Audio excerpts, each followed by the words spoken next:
grows thinner as she climbs. No breath is long or deep enough to satisfy Abby's lungs. The divide takes its toll, loosening the anchors inside. Her mind pulls feebly against it. For a second, the winds part the summit's cloud curtain. A monolith rises from the ridged peak ahead. Only the Guardian's tortured screams pierce the wind's unending roar.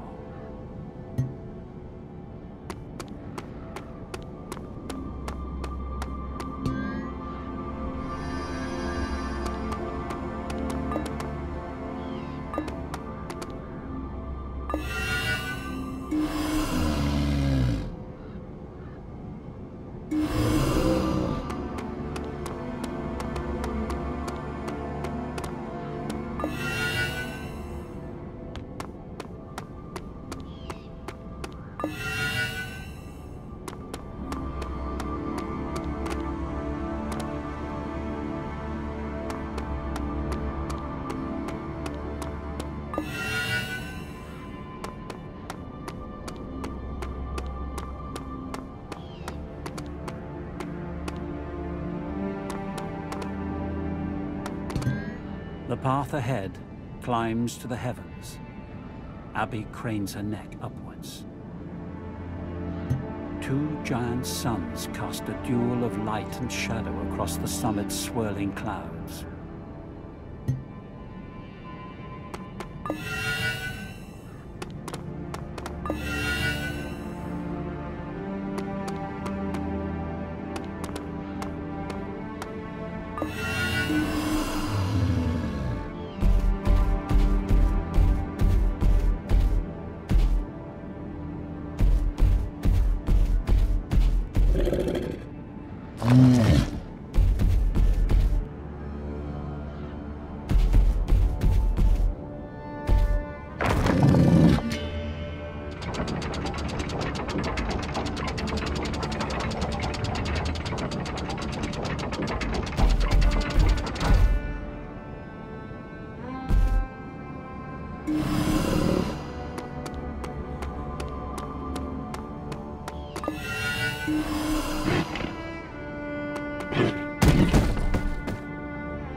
And yet, courage. I am close, Amitai. The summit nears. All around you is darkness. But still, what remains of your failing mind? Swipes, perhaps. You may yet succeed. Abby returns the comms unit to her satchel. Only a few paces lie between her and the cloudy summit.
Abby's shallow breath quickens as she looks for a way to progress.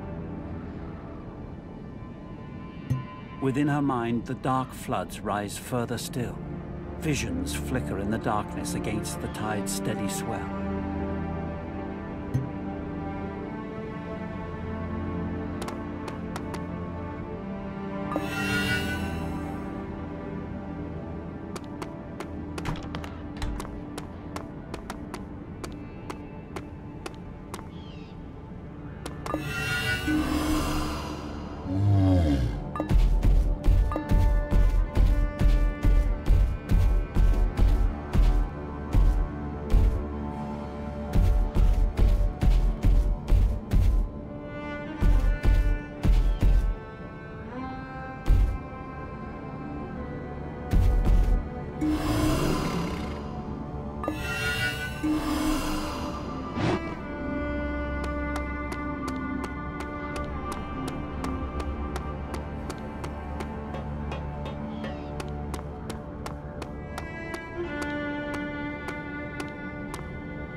An incoming signal. The source is unfamiliar to Abby. Accepting it, she is startled by a strange voice. I only wanted to keep you close. Forgive me. Who? No, it cannot be. Listen to my voice. I can't recall anything. Look in your pack. There is a kernel, a seed. I put it there for this moment. The panic in the stranger's voice scares her. Confused, she searches her pack for that of which he speaks. Her hand fumbles upon the tree carving she found earlier. As she studies it, the shadows that had settled within her mind begin to lift. Images slowly return. She remembers a place that felt safe, a home. It's working. It worked for now, my child, but you cannot deny the gods their toll forever. You near a place from which you may not return. It is what I have always feared most. I'll fight it a little longer. Abby resumes her march. In her palm, she holds tightly the memento from her father. The trinket is now her only anchor to what is most precious inside. She glances at it repeatedly as she...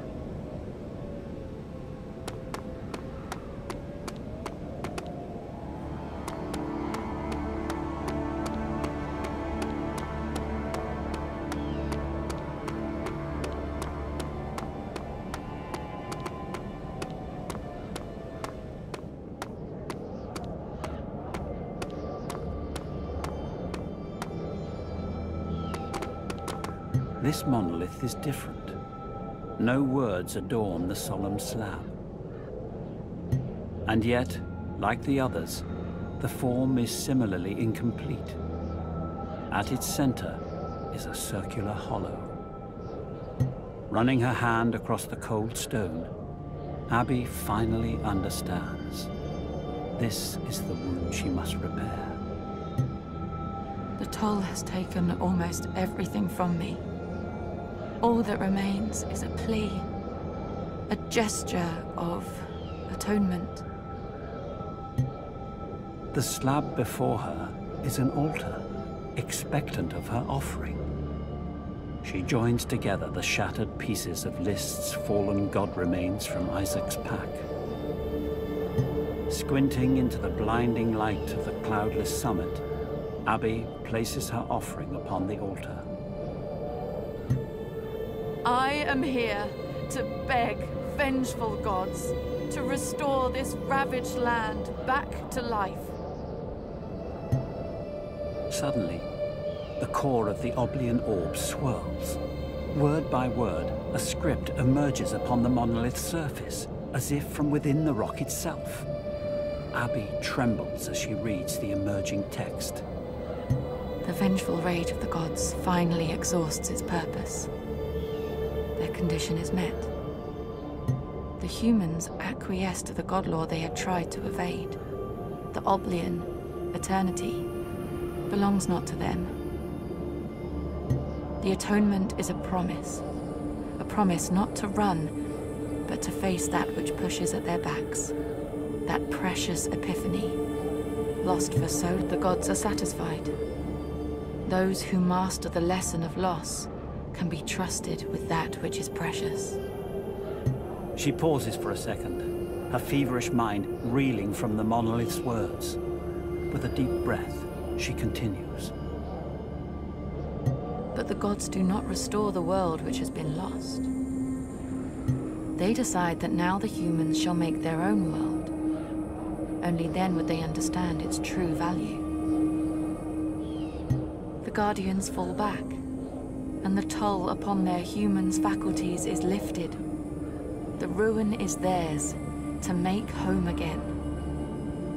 The script momentarily appears complete.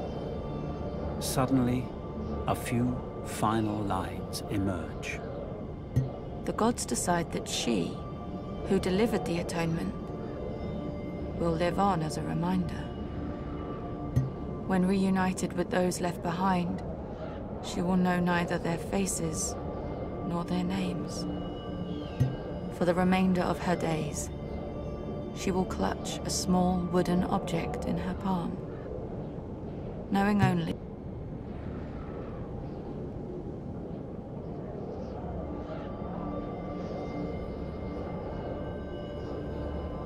not all that passes leaves its secrets waiting to be discovered inside a black box. But if those who yielded these ruins had done so, what would we have found inside?